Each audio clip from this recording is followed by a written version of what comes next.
So it's not a big secret that the tech market has been really rough lately, but before you go and blame AI for stealing all the jobs, think again. This is not just a tech problem.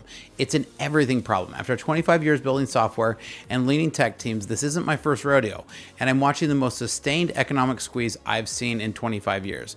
Jobless claims are spiking across every industry. Interest rates have been hammering businesses at levels we haven't seen since the early 2000s, and companies have been bleeding engineering talent for 3 straight years.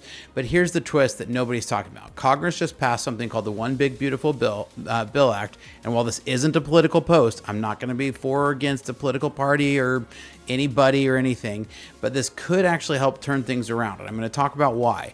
So the question is, will HR 1 be the lifeline that can bring tech jobs coming back, or is this just another political band-aid on a deeper economic wound? So today I'm going to break down exactly what this bill does, why the timing matters, and whether you should be dusting off that resume or bracing for more pain. So let's dive into this topic today.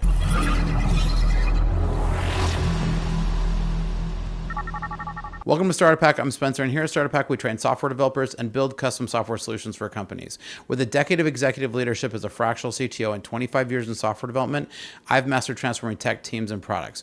All right, so again, I'm not making this a political post. I'm not taking sides. This isn't meant to be a political post. I'm on one side, and that's the software developers who want to see a strong job economy come back. So politicians love naming bills like they're marketing luxury resorts, and apparently someone in Congress thought One Big Beautiful Bill was a perfect name to save the tech industry. So meanwhile, software engineers are updating their LinkedIn profiles faster than they used to deploy code, and companies are treating hiring like it's some kind of rare endangered species that they can't afford. Now, interest rates have been higher than a startup's valuation expectations, and after 25 years in business, I can tell you this economic squeeze feels different. So we're going to dive into whether this beautiful piece of legislation will actually bring back tech jobs, or if we're just wishfully thinking our way along some other political theater. So let's dive into one of these articles here. So more Americans are staying jobless for longer. So this is the highest level since 2021. So we can see that the highest, this is the last time that the continued claims were this high was November 2021, when they were still climbing down from the historic pandemic rates, right? So we saw it coming down from the pandemic, and this is when we saw this huge job spike from pandemics, and then we've seen it just steadily increase the jobless rates, right? Now, and so more Americans are staying jobless for longer, and that's what this article is all about, right? So, for the latest Conference Board survey, the share of consumer viewing jobs as plentiful fell to a 4-year low, and it's not just a hunch either. The June report from Indeed Hiring Lab showed that monthly job gains in the U.S. have consistently lagged behind 2019 average for the past 3 months now. So we're definitely seeing jobless rates at a higher rate than we've seen in a long time, right? So the unemployment data definitely is spiking, and continued jobless claims hit 1.97 million for the week ending June 14th, and this is the highest level in more than 3.5 years. So more Americans are out of work longer as employers hold back on both hiring and firing, meaning people are staying unemployed longer even though initial layoffs remain stable. So employers are holding off onto existing staff while dramatically slowing new hiring. So more Americans are out of work longer as employers hold back on both hiring and firing. So it's a labor market freeze driven by caution, not confidence. So only 52% of sectors are hiring above pre-pandemic levels right now, down from 75% in early 2024. More Americans are just being out of this work longer, right? So consumer spending dipped for a second consecutive month in May, while retail sales posted their sharpest monthly drop in 2 years. Now, economics across the board right now are really uncertain. More Americans are out of work longer as Americans hold back on both hiring and firing. So if you add the interest rates together and average it out over the last 3 years, we have not had this high of an interest rate for over 25 years. So based on the data from 2000 to present, so the last 25 years, just a little over 25 years, the current sustained high interest rate period is unprecedented in this time frame. So let's kind of break this down here, right? And I'm going to bring up a chart here that we've got here. So this is the current Fed interest rate. I'm going to get my head out of the way here. This is the current Fed interest rate that we see from 2000 to 2025. So this is 25 years of the Fed policy, right? This is the highest sustained rate we have seen in the last 25 years. Fed, we saw a high 6% coming into 2000, right? And this was coming off of the dot-com bubble burst, right? And so as the dot-com bubble burst, we saw interest rates drop really fast.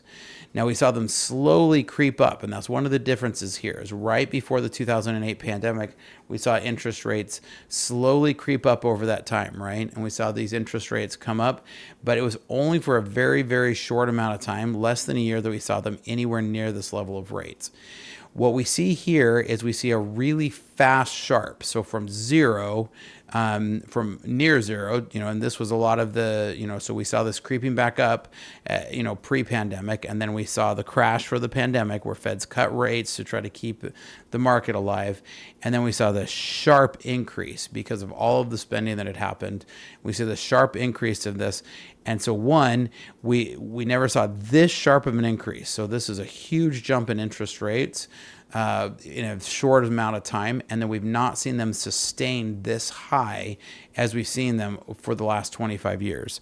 So this is the longest period of time that we've seen them this high. This represents about 3 years of elevated rates, roughly 3 to 4% across the period, across this rise. So in 2008 to 2022, there was 14 consecutive years of historically low rates, right? And so even here, when we saw this little bit of a blip, these were still historically low rates, right? And so this allowed tech to boom over the last 14 years. And I think everybody got really used to how we could spend. And this is where we saw the emergence of a lot of really big tech companies over these 14 years. And so this near zero allowed allowed companies to grow at an unprecedented rate. Now, the increases were more gradual in the past when they've happened too. So the bottom line is that from 2022 to 2025, periods represent the most aggressive and sustained monetary tightening cycle in 25 years. While peak rates briefly touched similar levels in 2006 and 2007, the speed of the increase and the sustained duration of these levels is unprecedented since into the 90s. Now, a lot has changed in tech since the 90s, right? We've seen a lot of change in globalization since the 90s. But so the last time we had anything close to this kind of sustained high-level rate environment was the very beginning of the 25-year period in 2000 to 2001. And even then, we've seen a lot change since then. Since then, we've had 2011, right? This was pre-2011. The internet was not what it is today. So globalization was very different. Now, we're going to dive into the One Big Beautiful Act here, or H.R. 1, and see if this could help us. So the Senate did pass the One Big Beautiful Bill Act, the H.R. 1, on July 1st by a narrow 51 to 50 margin, with Vice President J.D. Vance casting the tie-breaking vote. And again, I'm not getting into the politics of this. I want to talk about the developers and what this means. Will this solve the problem of Section 174 of the tax code? So let's go back and do a little bit of history review on this. A buried provision in the 2017 Tax Cuts and Job Acts quietly rewired how American companies invest in R&D, contributing to the loss of hundreds of thousands of high-paying, white-collar tech jobs, and most software developers have no idea this tax change even existed. So before 2022, for almost 70 years, American companies could deduct 100% of qualified research and development, or R&D spending, in the year they incurred the cost: salaries, software, contract payments. If it contributed to creating an improved or improving a product, it came off the top of the firm's taxable income. After 2022, the delayed changes to Section 174 from immediately expensing R&D to mandatory amortization, meaning that companies must spread the deduction out in smaller chunks over 5 or even 15 years period, went into effect after 2022. This is why we started to see these huge layoffs in 2023. So to understand the impact, imagine a personal tax code change that allowed you to deduct 100% of your biggest source of expenses, and that became just 20% deduction after 2022. For cash-strapped companies, especially those not yet profitable, the result was a painful tax bill just as venture funding dried up and interest rates started to soar. So let's go back to our graph over here again, right? So if we look at our graph again here, and I get my fat head out of the way, we see right in 2022, at the same time that we see interest rates go up, we also see the inability for these companies to be able to deduce 100% of some of their largest tax costs, right? before, up until here, across these years when interest rates were low and when they could write off the R&D tax credit and had been able to write off all R&D research or any development, right? Any software development since the dot-com bubble, everybody's been writing this off. Suddenly in 2022, we have a spike of interest rates. We have the 174 where they can now only deduce 20% or reduce 20, write off 20% of these deductions. And we see all of this combined at the same time. That's where we've seen this perfect storm of a tough tech environment right now. So hiring software developers became dramatically more expensive from a tax perspective, not to mention a cost expense because money was more expensive. And this made layoffs the most logical financial decisions. So it's no coincidence that Meta announced its year of efficiency immediately after the Section 174 change took effect. And that's the same thing for Microsoft laying off 10,000 employees in January 2023, despite strong earnings, or Google's parent company, Alphabet, cutting 12,000 jobs around the same time. So Meta cut its total workforce by almost 25% between the first and second years of that Section 174 change began. Microsoft reduced its global headcount by about 7%, with cuts concentrating in product-facing engineering-heavy roles. Amazon laid off almost 30,000 people, with cuts focused not just on logistics, but on Alexa and internal cloud tools, precisely the kinds of projects that would have once been qualified as immediately deductible R&D. So in its 2023 annual report, Meta described salaries as its single largest R&D expense. When R&D became more expensive to write off headcount, the leading R&D expense across the tech industry was the easiest, biggest thing to cut. So bottom line here, software developer salaries are the largest component of R&D expenses. So going into effect, so there's a big, broader economic devastation, right? And this hit at the same time with the cruel irony that there was this this sharp increase in interest rates. So it all became more expensive. Now, how does this bill, the HR1 or the one big beautiful bill, now come into a case, right? And how is this going to address? So you could immediately expense the immediate expensing was restored as part of the bill. The bill suspends Section 174 amortization requirements for domestic R&D expenses, allowing companies to fully deduct domestic research costs in the year they incurred.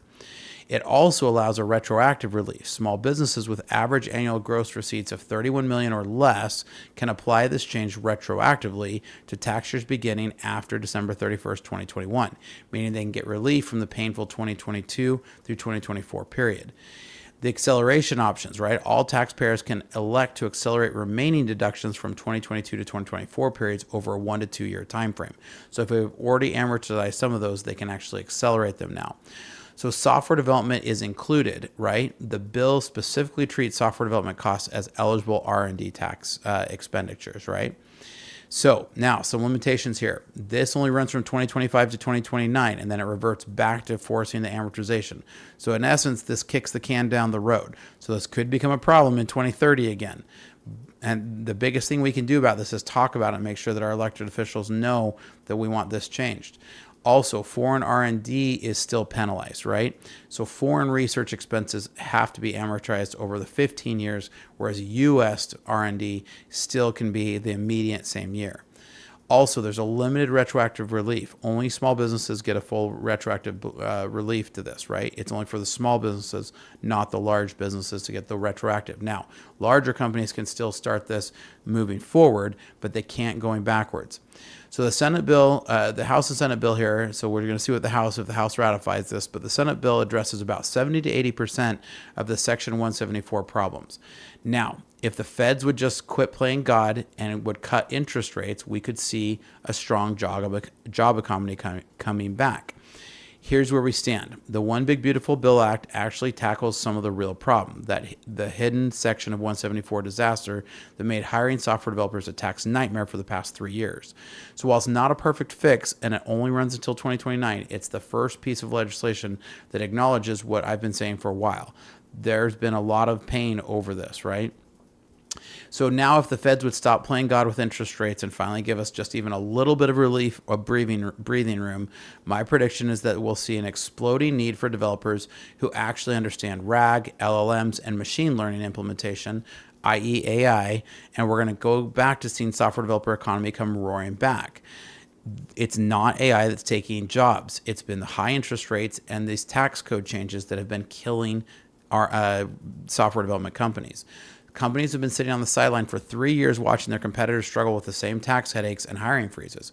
But when you combine tax relief with the reality that every business now needs tech talent who can actually build these AI systems, not just prompt engineers, but actually really build them, you're going to see an explosion in job growth. That's my prediction. So we're seeing the first half of it.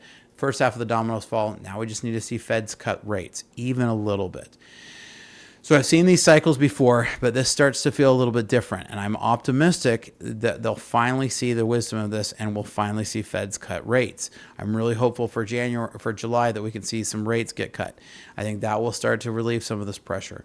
I think we'll see some other things. Now, what do you think? Do you agree? Do you disagree? I love to have a great discussion. So make sure you like and subscribe, and make sure you leave a comment and let me know your thoughts. Here at StartupHakk, we love to train software developers and our licensed coding bootcamps, as well as to build custom software solutions for companies. So leave a comment down below. If nothing else, just say hi, and check out startuphakk.com/Spencer and here's some great information about these services. Hi, my name is Spencer Thomason, and I'm a fractional CTO. With over a decade of executive leadership and a solid 25 years in software development, I've mastered the art of transforming technology teams and products. So what is a fractional CTO?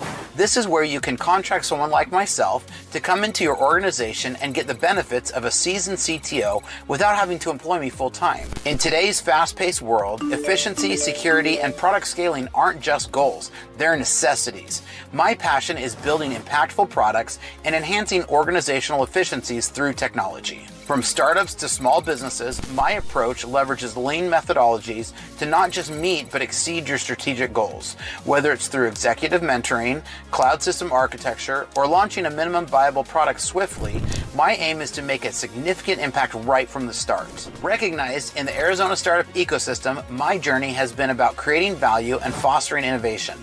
I have led technology for companies like GoDaddy, SRP, and Wells Fargo and turned challenges into milestones. I've taken this learning and launched 7 of my own brands, and now I want to help you.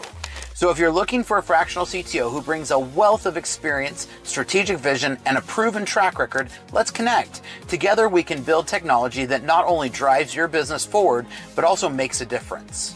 Technology leadership redefined to fit your needs. So reach out today.